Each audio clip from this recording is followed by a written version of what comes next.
Salut tout le monde, c'est Stéphane d'Inman-on-Learn. Pour ceux qui ne me connaissent pas, je suis formateur et développeur passionné depuis l'ère Windows XP.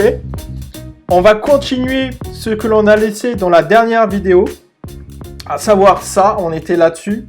On avait mis notre sliver app bar component en créant ce fichier-là. Ok, super. Maintenant, on va personnaliser notre sliver app bar, rajouter la photo que l'on a dans Asset ici et tester le défilement. Hop, ça, je ferme ça. Allez, c'est parti. Hop, on va relancer l'application déjà. Ok, on va se remettre sur notre app bar component. On va effacer ce qu'il y a là. Title, on ne va pas utiliser dedans. On va utiliser plutôt le paramètre background. Voilà. Dans ce paramètre background, on va rajouter notre image et du texte que l'on va empiler. Alors, qu'est-ce que j'entends par empiler? Si tu as déjà utilisé Photoshop et d'autres logiciels de traitement d'image, tu peux mettre ce que l'on appelle des calques. Tu mets une image en arrière-plan, une image au-dessus, tout ça, et tu gères aussi la disposition des calques. Alors, comment on peut faire ça sur Flutter? On va aller chercher un widget. Ici, j'ai gardé la page ouverte. On va aller chercher le widget stack, empilé en anglais. Hop. Là, on a la petite vidéo qui va bien, super. Et on voit l'exemple ici.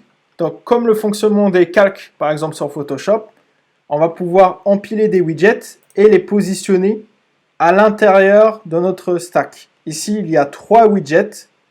On voit ici 3 conteneurs de couleurs différentes. On va sur notre application. Ici, on peut mettre ce que l'on veut en widget. On va mettre le widget stack. On va utiliser children. Hop. Et on va commencer par mettre du texte. Alors, le texte, on va mettre Stéphane. Hop.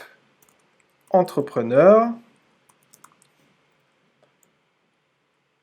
On fera la modif après, la personnalisation. Et ensuite, on va rajouter notre image. Donc, on utilise image.asset pour aller récupérer notre image, notre portrait. Et ici, on va mettre assets portrait.png. Hop. On enregistre. On a un crash de l'application, là, c'est normal, parce qu'il faut qu'on dise à notre stack combien de place il va prendre. Et pour cela, on va l'englober avec un conteneur. Ok, on va redémarrer l'application.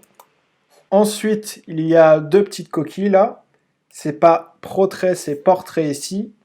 Et ici, il faut qu'on mette 200, comme la dernière fois. Ok, super. On a notre Stéphane entrepreneur ici et notre image là. On va changer un peu la couleur. Ici, on va mettre en blanc et ici, on va garder en bleu avec ce bleu là. Alors, pour ce faire, déjà, on va aller importer les constantes ici là, ressources constante globale. Hop. 2 points. Ressources, constante globale, avec le point virgule qui va bien. Ici, dans notre sliver app bar, on va renseigner le paramètre background color.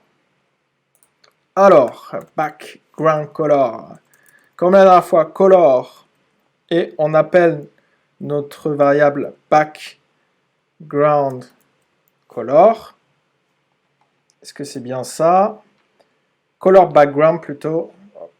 On va copier ça.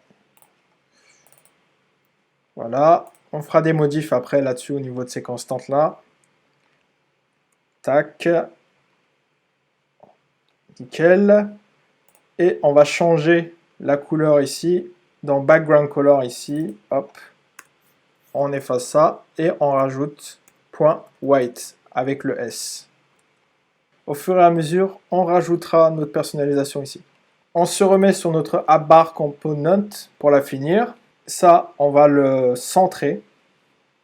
Pour ça, il faut qu'on aille sur texte et qu'on wrap Shift Ctrl R sur Mac avec un conteneur notre texte. Maintenant, on a accès au paramètre Alignment.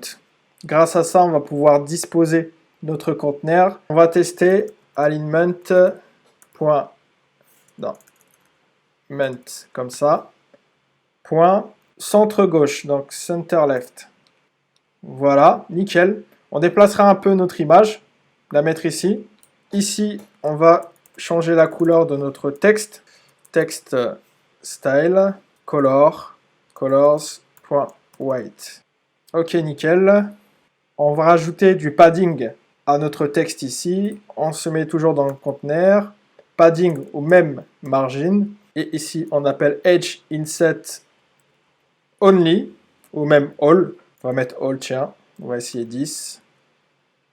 Là, c'est normal que les deux, l'image et le texte, s'empilent parce qu'on utilise le stack. Sinon, dans une colonne, ça aurait déplacé la photo. Pour finir, on va déplacer notre image.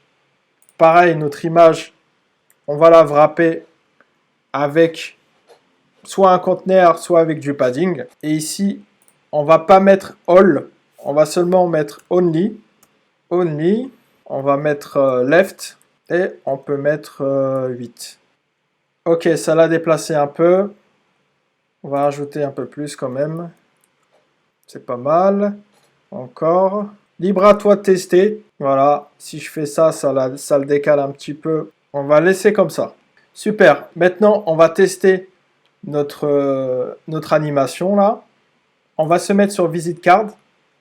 Dans Slivers, il faut savoir que dans le paramètre Slivers, on met uniquement des widgets de type Sliver. Sinon, ça va cracher l'application. Pour afficher une liste en dessous, on va utiliser le widget Sliver List. Ce widget Sliver List prend un paramètre Delegate. En gros, c'est comme un paramètre Shield. Et ce paramètre-là prend un widget de type Sliver Child Delegate. Voilà. Sliver Child Delegate. Child List. Et pour finir, voilà, un widget classique avec Children. On appelle Children. Ici, voilà, c'est une liste de widgets. Et on va mettre du texte pour l'instant. On va mettre n'importe quoi. Blablabla. Style. Hop. Style. Texte. Font size. On va grossir le texte pour qu'on ait accès à notre liste. Et on va le reproduire plusieurs fois. Voilà. Hop. Là, on a toujours une erreur. Ça, je pense qu'il devrait le corriger aussi. Pourquoi? Parce que, tac, si on déplace ça, on va voir ici Children. Si on regarde bien, on a les crochets après. C'est-à-dire que Children ici, ce n'est pas un paramètre. On n'y accède pas en tapant Children 2 points. C'est un argument. Donc, pas besoin de paramètres ici. On met seulement widget, la liste ici, et hop, ça fonctionne. Ok, blablabla. On va rajouter un peu, c'est pas assez grand. Non, pas 900, c'est pas bon. 90, ça devrait le faire. Non, 180. Voilà. Et on va tester notre app bar là. Hop, si on fait ça, on voit bien que ça se réduit.